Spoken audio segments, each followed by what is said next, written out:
Hello, we're live. I mean, some berries I've been snacking on all day. So today we're talking about obesity and how to control your weight. And I can do this really simple and really quickly. Doesn't even take long for this broadcast. The main thing is that you have to burn more calories than you put in your body. Calories is the available energy inside of food. And if you put so much food into your body, you burn that amount of food, you maintain your whatever weight you're at. If you burn more energy than you put in your body, you lose weight. The equation is actually very simple. You burn more calories than you put in your body, you lose weight. You eat more calories than you burn, you gain weight. So from the last broadcast that I did, we saw from the CDC that 60% of the Black American women are obese. 60% of women over 20 are obese, and 40% of the men over 20 are obese. And obesity is just basically means you have too much body fat. Like I said, the equation is so simple. You burn more fat than you put in your body. You burn more energy than you put in your body. So I just Googled, why are people fat? And Google brought up a whole bunch of different reasons. And I looked at a Harvard study, which I'm actually not going to go to because I can't pull up the share screen on my telephone. But I looked up a Harvard study, and what the Harvard study was saying was, again, like I just said, the equation is simple. You burn more calories than you take in, you'll lose weight. You eat more calories than you burn, then you'll gain weight. But the Harvard study, what it got wrong was how heavily it relied on genetics and genetic predisposure. Now, what it was saying about genetic predisposure, it was giving a whole bunch of excuses. And if you were to follow this study as the gospel, I guess you could say, you might give yourself a whole lot of excuses why you cannot lose weight. And so what it was saying was that a lot of us are genetically predisposed to gain weight because one or two of our parents were overweight, and that this is an indicator that perhaps you have a genetic predisposure to gain weight. But no, what it really is if your mother and father were overweight, then more than likely they were feeding you foods that made you overweight. And the problem that we have right now is that we're eating things that are not foods. Foods are fruits and vegetables. That's food. And water is the fruits, vegetables, and water is the fuel that we need to live. You don't put soda inside of a car and expect it to run. You don't put sand inside of a car and expect it to run. You don't even put diesel fuel inside of a car that takes a different type of gas fuel and expect that car to run. You don't put regular gas inside of an airplane and expect that to operate. So we need the correct energy, the correct types of food. A lot of the things that we're eating is not actually food. And again, so going back to that Harvard study, actually, let me go ahead and pull that up so I can read it while we're online. I'm going to read it, although I cannot show you the Harvard study. I'll just tell you how to find it. Hold on. Here we go. So if you want to find it, it's health.harvard.edu/staying healthy/why people become overweight.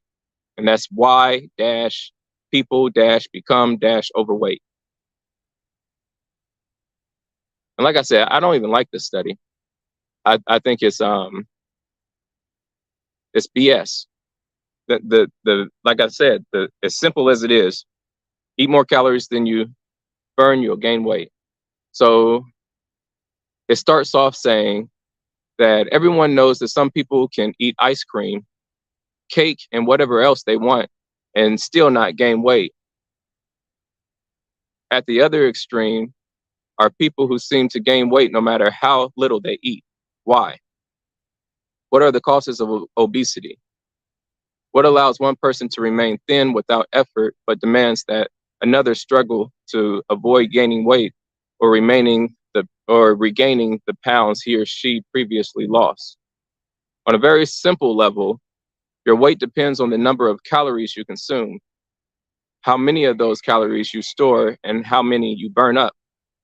But each of these factors is influenced by a combination of genes and environment. Both can affect your physiology, such as how fast you burn calories, as well as your behavior, the types of food you choose to eat, for instance. The interplay between all these factors begin at the moment of your conception and continue throughout your life. Okay, now that reminds me of another part of the study was talking about, which actually, I mean, it actually may be the case. They were saying that depending on what your mother does while she's pregnant, can influence your metabolism throughout your life. But I would say it can influence it, but again, the equation is the equation. But here's what they were saying. Let me see if I can pull that part up real quick. They were from my memory, they were saying that if your mother smoked while while she was pregnant, that you're more likely to have a lower metabolism. And if your mother was obese, or no, if your mother had type 2 of diabetes, which is basically being obese, then you have a possibility of having a lower metabolism throughout your life. Another thing that they were saying about genetics, let me see how much. I'm reading one of the headers to the next section of this study in this Harvard study. It says, how much of your weight depends on your genes? Genes are probably, keyword probably, okay, again, reading this sentence. Genes are probably a significant contributor to your obesity if you have most or all of the following characteristics.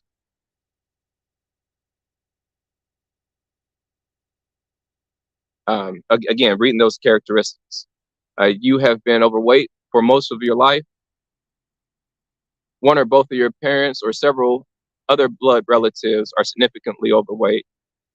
If your parents have obesity, your likelihood of developing obesity is as high as 80%.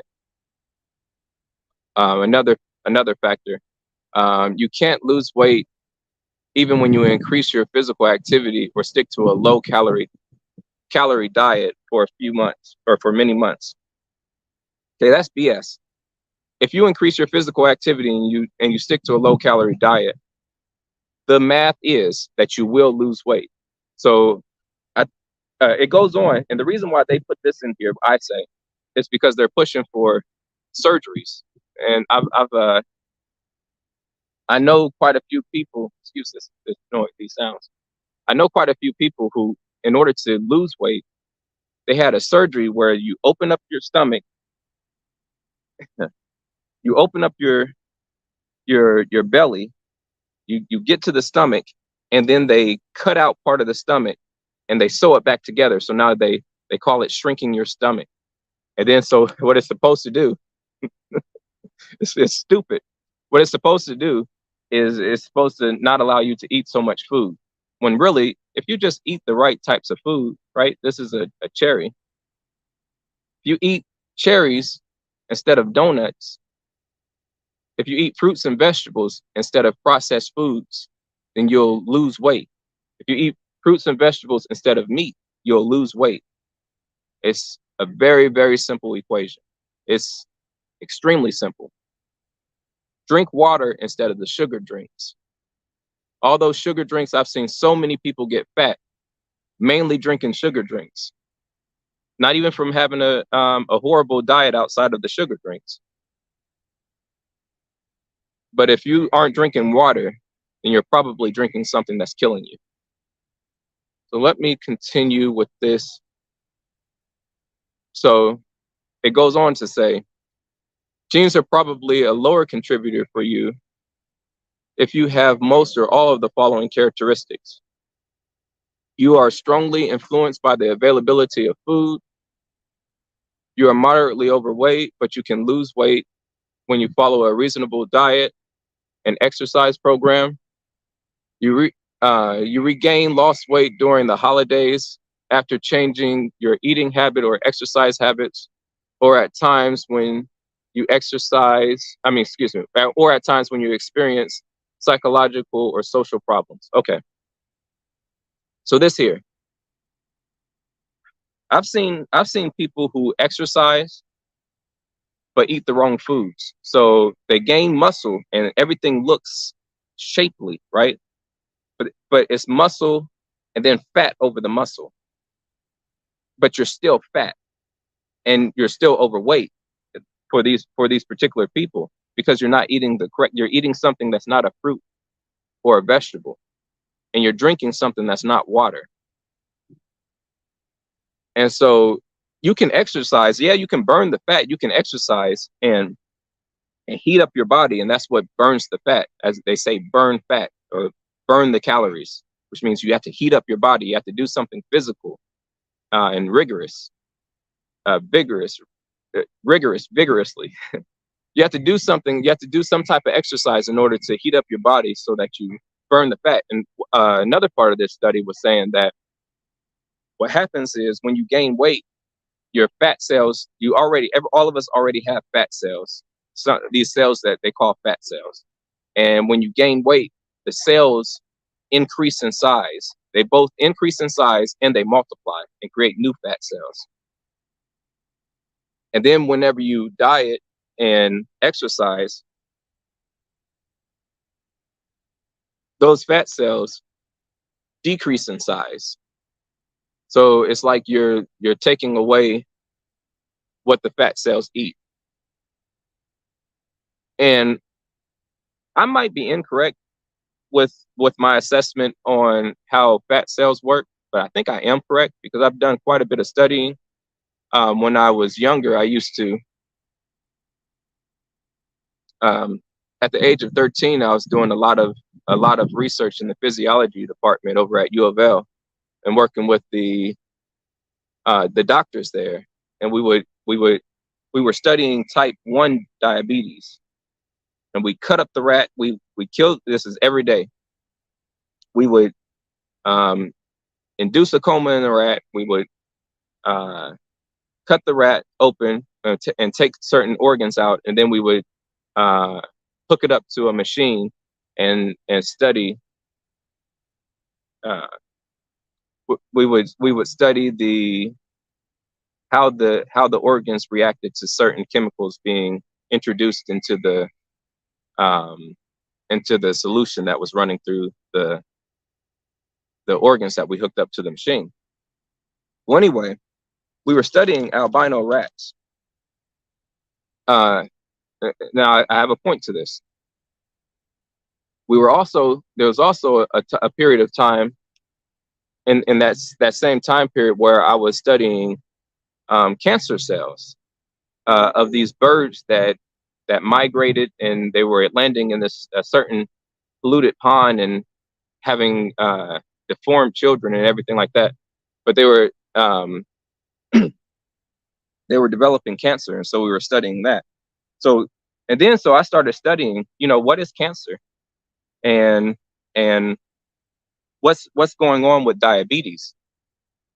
So one, I figured out what the problem was with type 1 diabetes. I have to get to that on another broadcast. That may not be the broadcast for this. But type 2 diabetes, type 1 diabetes and type 2 diabetes is similar. Type 2 diabetes just means you're fat and that you're eating too much things that's not a fruit or a vegetable. But now, how it relates to cancer. I've noticed that the cancer cells are are cells that have albinism, or cells that are white. And these white cells, what it looks like is that these white cells, they consume the things that are poisonous inside of our body, or things that we're not supposed to consume. And these cells, they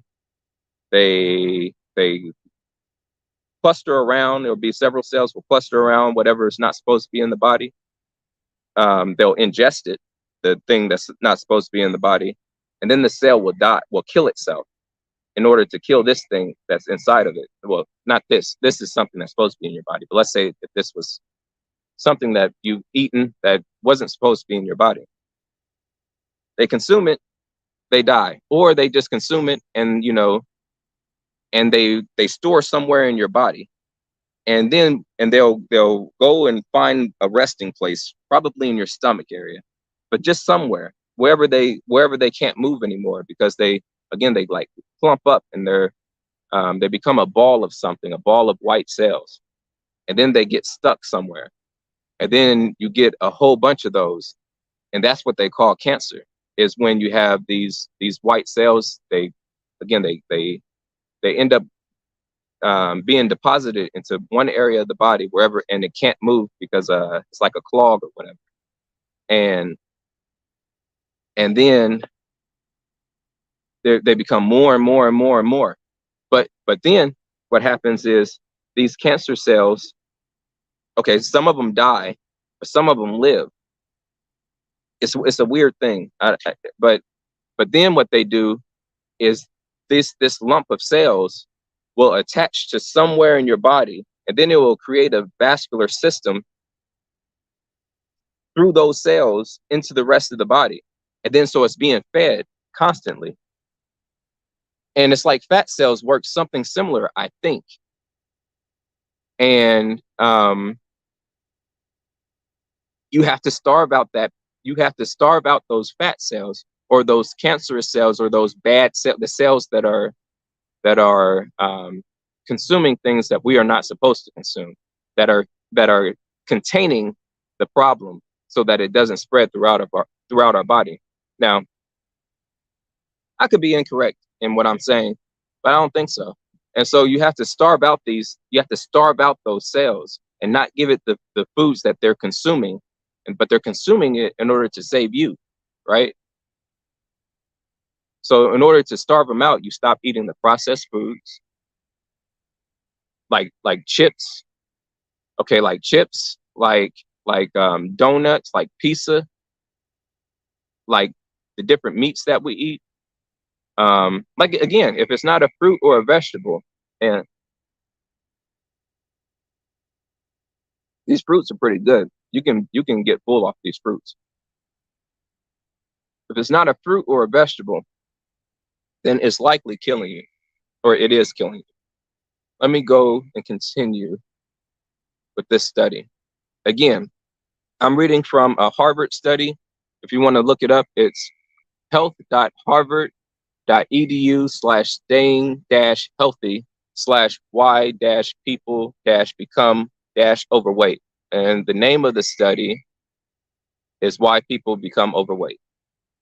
It was published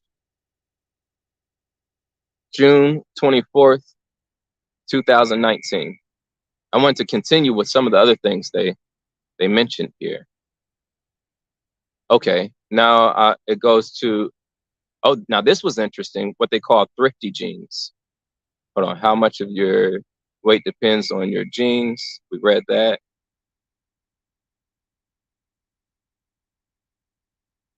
Oh, okay, thrifty genes. Now this is interesting, and actually I agree with this. So thrifty genes, what are thrifty genes? When the prey escaped or crops failed, how did our ancestors survive? Those who could store body fat to live off during the lean times lived, and those who couldn't perished. This evolutionary adaptation explains why most modern humans, about 80% of us, carry so-called thrifty genes. which help us conserve energy and store fat. Now that's interesting, and I actually don't disagree with this. I actually agree with this because you'll see in the animal kingdom, we're part of the animal kingdom. The other animals, there's certain animals that can store fat, like a camel can store fat on its back, or there's other animals that get really big, but again, because they're eating certain things to make them that way. However, there's some genetics at work that allow them to store the fat where they store it and how they store it. And all of us, we're all different people. The Americans, or when I say Americans, I'm always talking about the Black Americans because we're the indigenous people. But so let's, for lack of better words, Black people, melanated people, we didn't go through the same things that some other cultures had to go through, like in Europe, where there was an ice age, and that they actually did have to store fat. There actually were times when there was no vegetation and no animals running around. So I mean, I could see that, or in China. But I mean, if you look at the Chinese, those are skinny people, small people. So I mean, how much is this thrifty? How much is this thrifty genes theory correct? Or how correct is this thrifty genes theory? I don't know. And I've seen a lot of European women that are actually very thin. And what I see them doing is jogging. And that's certainly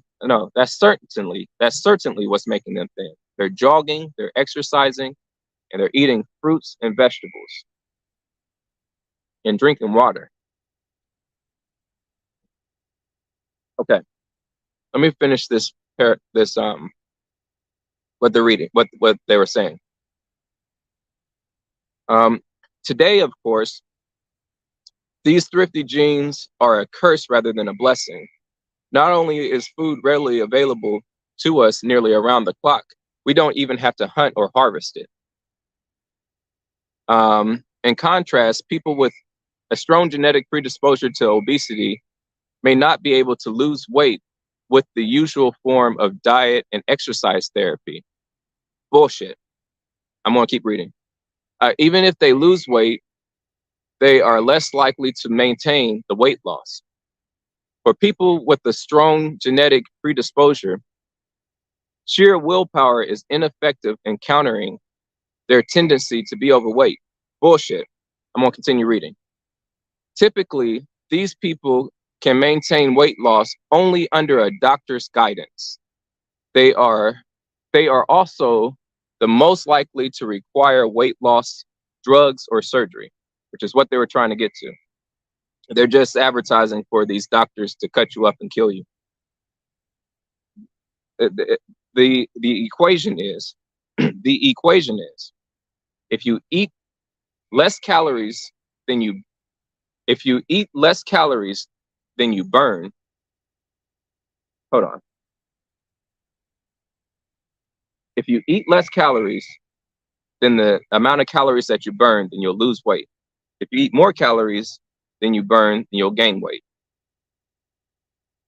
This is not a high calorie food, but the same weight. If I had the same weight this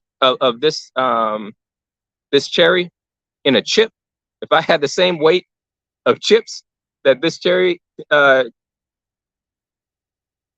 same weight of this cherry, then it would be significantly more calories than the cherry, obviously.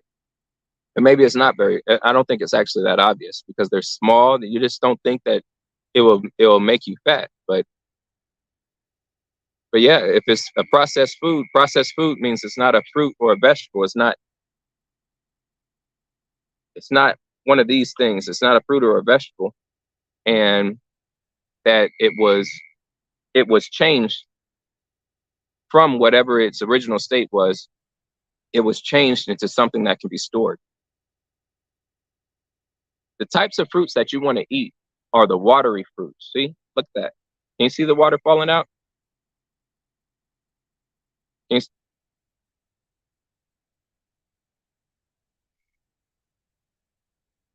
The types of fruits that you want to consume are the watery fruits. So that's cherries, blackberries, blueberries, grapes. The citrus fruits are good too. Um, melons. Melons, there's some melons that are actually really, really thick, but it's okay. Get the watery fruits. Where did I stop? Okay. This nonsense paragraph that says, that's where I stopped. They are also the most likely to require weight loss drugs or surgery. The prevalence of obesity among adults in the United States has been rising since the 1970s, and I'm not going to continue to read that. Let's go to environmental causes of obesity.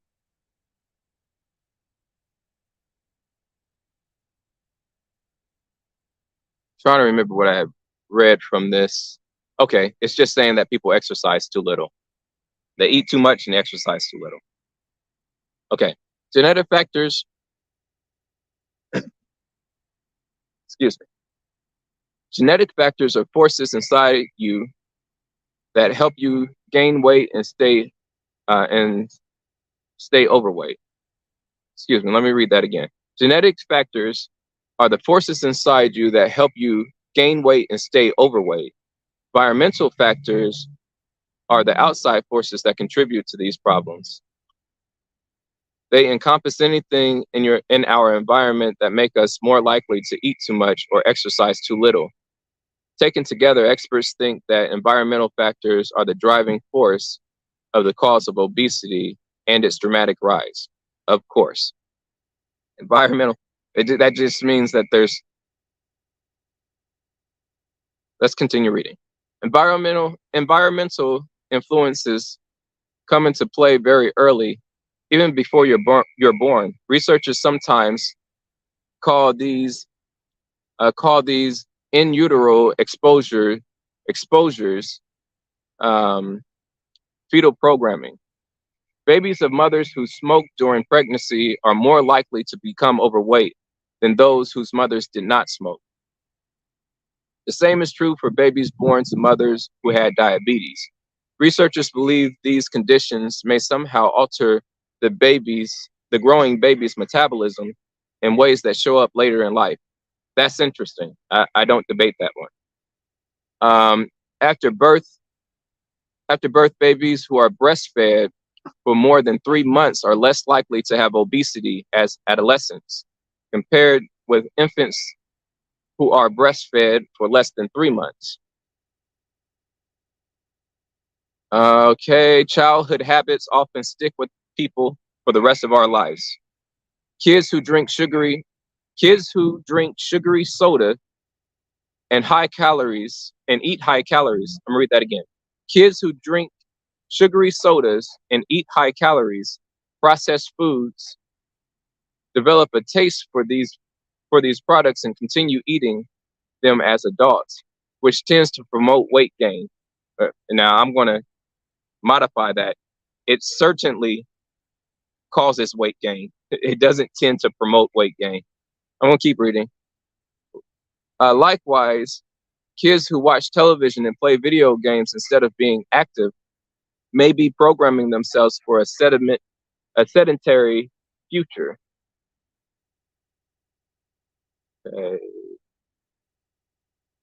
Okay, skip the paragraph and go on to the next section. The food factor as one of the causes of obesity. This is the cause of obesity. I'm not reading right now. I'm telling you, it's the stuff you're eating. It's absolutely the stuff you're eating. Okay. According to the Center for Disease Control and Prevention, CDC, Americans are eating more calories on average than they did in the 1970s. Between 1971 and 2000, the average man added 160 calories to his daily fare, while the average woman added 335 calories a day. What's driving this trends? Experts say it's a combination of increased availability, bigger portions, and more high-calorie foods. Practically everywhere we go, shopping centers, sports stadiums, movie theaters, food is readily available. You can buy snacks or meals on at roadside stop. Excuse me. You can buy snacks or meals at roadside rest stops, 24-hour convenience stores, even gyms and health clubs. Americans are spending far more on food eaten out of the home. In 1970, we spent 25% of our food budget on away from home food. In 2006, that percentage increased to 46%. In the 1960s, fast food restaurants offered one portion size. Today, portion sizes have ballooned, a trend that has spilled over into many other foods, from cookies and popcorn to sandwiches and steaks. A typical serving of French fries from McDonald's contains 3 times more calories than when the franchise began. A single supersized meal may contain 1,500 to 2,000 calories, all the calories that most people need for an entire day. Okay, so that's wild. But I want to go back to the point where it said that the amount of calories that we've increased. Okay, so again, it says between 1971 to 2000, the average man added 160 calories in his daily fare, while the average woman added 335 calories a day. Now, the CDC statistics said that for the Black American people, 40% of our men are overweight and 60% of our women are overweight or obese. Now, when I go around and I'm watching a man and a woman at the same height, the woman is often way heavier than the man. And that's not the way it's supposed to be. It's supposed to be the man has more body mass than the woman. If you're the same height, a woman should not be heavier than a man. Let's continue. And again, if you want to solve the problem, eat fruits, vegetables, drink water, and exercise. Very, very simple equation.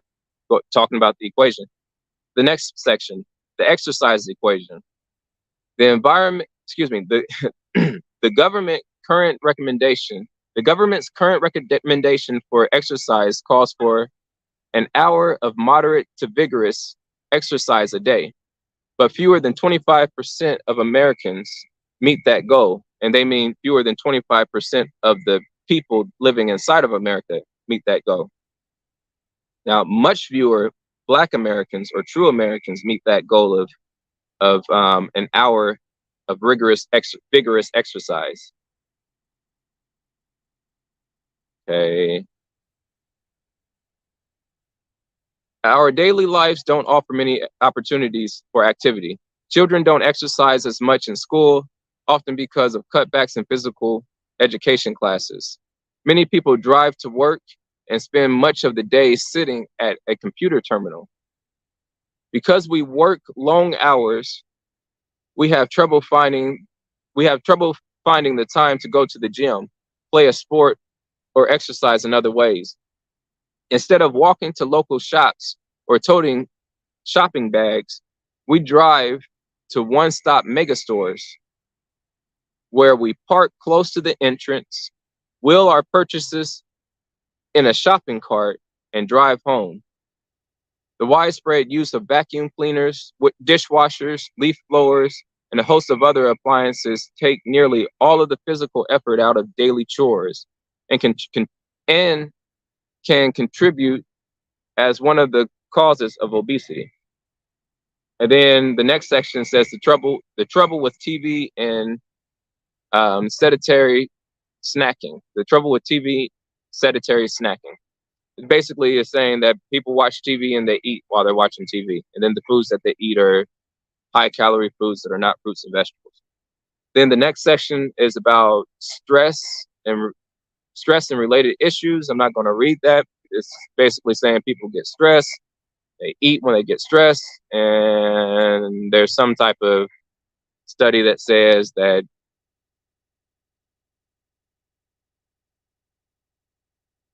the point is, the point is, again, the equation is super, super simple.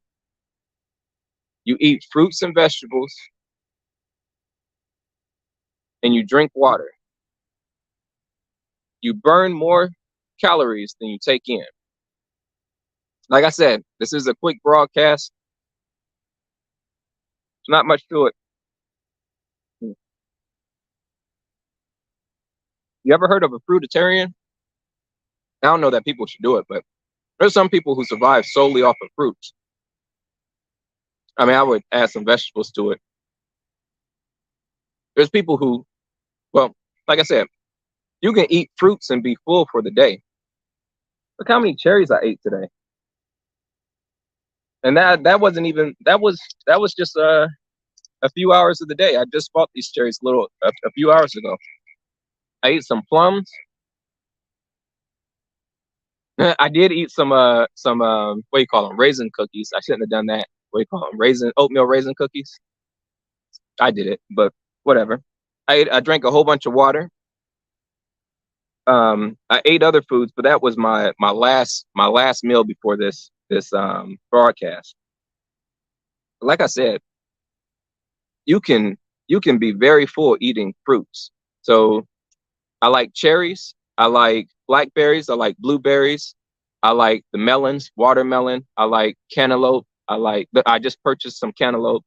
I like what do you call avocado? That's a fruit, but avocado is not a very watery fruit. That's something that'll actually make you gain weight, but it's still healthy. A lot of the green foods I eat, I like spinach, kale, collard greens, broccoli, celery. I like oregano. What else you call? Oh man, I like squash. You can get full off of squash and Brussels sprouts. So that's a meal I'll show you. I'll show you soon. I cut up squash into thin pieces, and I use some olive oil to cook it in.